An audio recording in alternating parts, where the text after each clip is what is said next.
वहीं मध्य प्रदेश में 2023 विधानसभा चुनाव को लेकर सियासी घमासान जारी है, जिसको लेकर अब विधायकों ने इन 5 सालों में जो विकास कार्य किए हैं वो सामने आने लगे हैं। दरअसल सिवनी विधानसभा क्षेत्र से विधायक दिनेश राय ने अपने क्षेत्र में तेजी से विकास कार्यों को कराया है और जनता की समस्याओं को लेकर बेहद गंभीर भी है। ऐसे में हमारे सहयोगी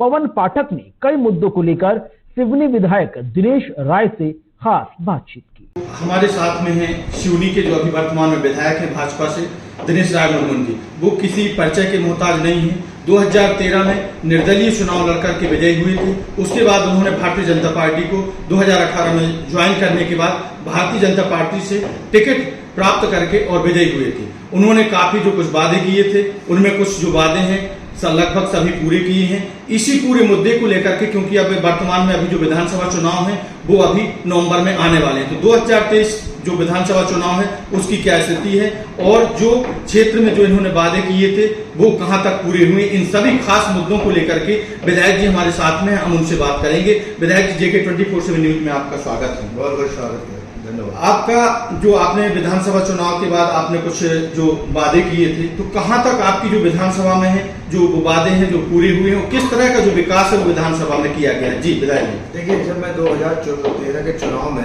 सिवनी विधानसभा का चुनाव लड़ रहा था, उसके पूर्व हमारे जिले में जो 4 लाइन मार्ग हमारा सिवनी जबलपुर होते हुए आता है और वो हमारा नागपुर होते हुए जाता है, जो 4 लाइन का मार्ग रुक गया, उसको सुप्रीम कोर्ट में स्टे आ गए। उस स्टे को हटाने के लिए मैं स्वयं अपना एडवोकेट कर मैंने वहाँ पर लड़ाई लड़ा और अंत में मैं और सरकार की मदद से, शिवराज जी की मदद से हमने उस रोड को पूर्ण करवाया है। वो सबसे बड़ा मुद्दा था। दूसरा बड़ा मुद्दा था हमारा पैच नहर को लेकर। पैच नहर का काम भी लगभग हमारा हो गया, कुछ अधूरे हैं, वो पूर्ण होने जा रहे हैं, काफ़ी गाँव में सिंचित हो गई है। तीसरा था मेडिकल कॉलेज को लेकर। तो मेडिकल कॉलेज हमारा लगभग कार्य पूर्णता की ओर है। 2024 में वो मेडिकल को पूरा होना है, लेकिन अभी हम उम्मीद कर रहे हैं आने वाले सितंबर माह में माननीय मुख्यमंत्री जी उसका लोकार्पण भी करेंगे। जो बड़े मुद्दों को लेकर हम चुनाव में थे, प्रत्येक ग्रामों में नल जल योजना से जोड़ना, प्रत्येक गांव को सड़कों से जोड़ना, इन तमाम बड़े बड़े मुद्दों को लेकर हम चले हैं और हम प्राय इन मुद्दों में हम कह सकते हैं कि 95% से ऊपर हम लोग सक्सेस हुए हैं। अब विधायक जी, जो है क्षेत्र की जो जनता है वो इंजीनियरिंग कॉलेज और कृषि महाविद्यालय इन सब चीज़ों की मांग कर रही है, तो क्या कहेंगे इस पर आप? देखिए, माननीय मुख्यमंत्री जी भी आए, जब मैंने उनसे इंजीनियरिंग कॉलेज की बात बड़ी गंभीरता से और जनता की ओर से रखा था, और मैं बताकर इस बात से प्रसन्न हूँ और जनता को मैं कहना चाहता हूँ, माननीय मुख्यमंत्री जी के निर्देश पर यहाँ की तमाम कार्य योजना हमारे सिवनी से पूर्ण कर ली गई है। यहाँ से प्रस्ताव भी पारित कर मध्य प्रदेश सरकार को भेज दिया गया है और मैं उम्मीद करता हूँ कि बहुत जल्दी हमें इंजीनियरिंग कॉलेज मिल जाएगा। बचा कृषि महाविद्यालय, इसमें टाइम लगना है, इसमें काफ़ी ज़मीन बताया जा रहा है, 50 से 150 एकड़ की ज़मीन होना चाहिए और वो कर रहा है, लेकिन अगली लड़ाई हम उस कृषि महाविद्यालय की लड़ाई,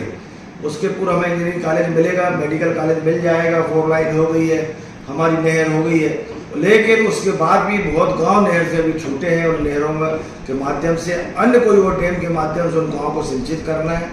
कई गांव में जल स्रोत जमीनों में नहीं है, एकल नल जल योजना की वजह से उनको सामूहिक नल जल योजना में जोड़ना, भीमगढ़ डैम या हमारी मां नर्मदा माई का हमारा जो बरगी डैम से पानी आ सके, इनमें अगली हमारी योजना है। और विधायक जी, अपना जो क्षेत्र है वहाँ की जो विधानसभा है, विधानसभा के लोगों की मांग है उद्योग, पेंचित जो अपना विधानसभा है वो उद्योगों में पिछड़ा हुआ है, उसको लेकर के क्या प्रयास आपके द्वारा किए गए? निश्चित है, हम चाहते हैं बड़े बड़े हमारे जिले में उद्योग आए, बड़े उद्योग खुले, लेकिन मेरा ये मानना है बड़े उद्योग से ज़्यादा रोजगार मिलता नहीं है, क्योंकि वो जब भी बड़े उद्योग आते हैं तो उसमें अधिक मशीनरी होने की वजह से कम लोगों को रोजगार मिलता है और कहीं वो सक्सेस हुआ तो रोजगार है और फेल हुआ तो काम खत्म हो जाता है। लेकिन भोकल खापा में जहाँ हमारे कई 50 ऐसी यूनिट चल रही है जहाँ लोगों को रोजगार है, उससे ज़्यादा हमारी केंद्र सरकार की माननीय मोदी जी की सरकार और मध्य प्रदेश की माननीय मुख्यमंत्री जी की शिवराज सिंह चौहान जी की भाजपा की सरकार ने जिन योजनाओं से लोगों को रोजगार देने के लिए, अपना व्यवसाय करने के लिए दिया है, मैं कह सकता हूँ हजारों लोगों ने ऋण लेकर सरकार की योजनाओं की सब्सिडी का फायदा उठा के अपने छोटे छोटे उद्योगों को प्रारंभ किया है, खुद भी व्यवसायी अपने उद्योगपति बन रहे हैं और लोगों को रोजगार दे रहे हैं। और मैं उम्मीद करता हूं कि इस योजना का बड़े उद्योगों से ज़्यादा लोगों ने फायदा लिया है, लेकिन और उम्मीद है कोई ना कोई बड़ा उद्योग हमारे जिले में आए जिससे अधिक से अधिक लोगों को और हम रोजगार दे सकें। 2018 से 2023 के बीच में जो एमएलए फंड है वो आपको प्राप्त हुआ, उससे किस प्रकार से क्षेत्र का जो विकास है वो आपके द्वारा किया गया?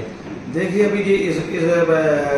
वर्ष हमारा कोरोना काल था जो 2-3 साल पहले निकला है। उस समय लगभग कोरोना काल में हमारा जो फंड था वो पूरा कोरोना में गया।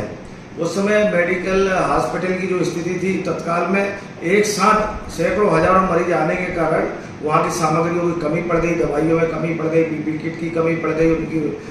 व्हील चेयर हो चाहे स्ट्रेचर हो, ग्लोव्स हो, तमाम चीज़ों को लेके परेशानी आई थी। तो वो 1 करोड़ रुपए की राशि मैंने दी है, लेकिन उस समय एक नियम था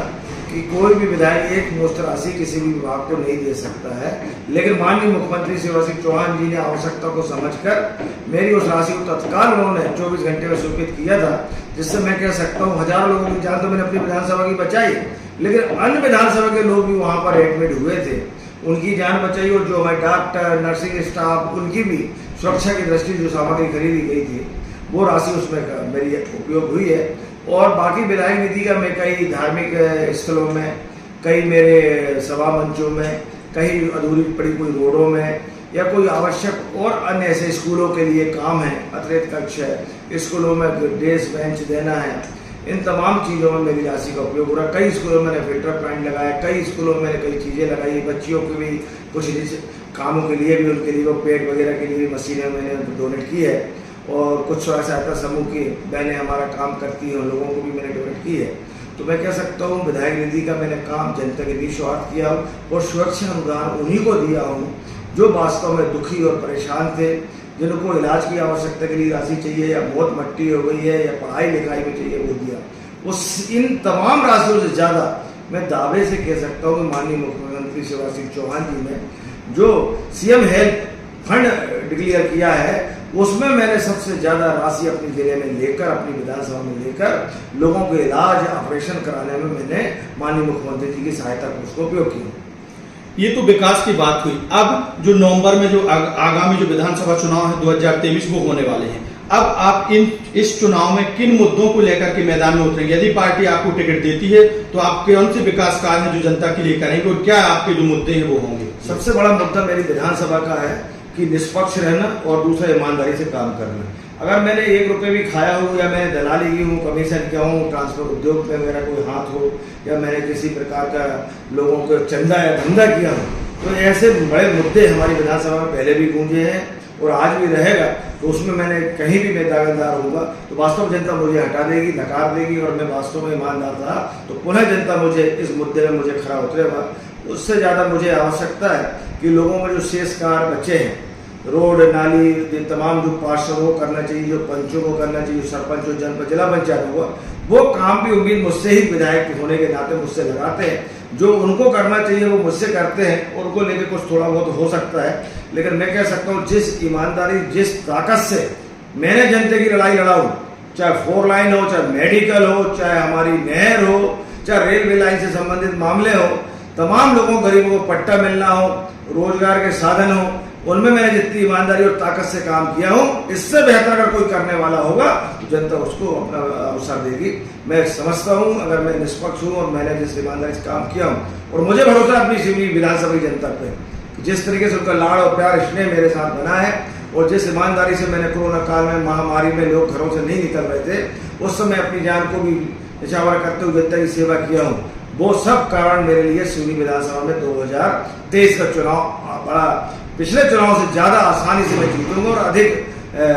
लोगों द्वारा मुझे लीड से चुनाव जिताया जाएगा। तो निश्चित तौर पर जो शिवनी विधानसभा से हमारे विधायक है दिनेश राय मुनमुन जी, उन्होंने वाकई में जो विकास कार्य है काफी विकास कार्य किए हैं और एक ऐसे विधायक है जो सीधे जनता से सरोकार रखते हैं। अब आगामी जो विधानसभा चुनाव होना है 2023 में, अब ये तो देखने वाली बात होगी कि जनता इनको कितना कहां तक आशीर्वाद देती है। ये अब जो आने वाला विधानसभा चुनाव जो नवंबर में होने वाला है उसमें देखने को मिलेगा। JK 24/7 न्यूज के लिए पवन पाठक, शिवनी।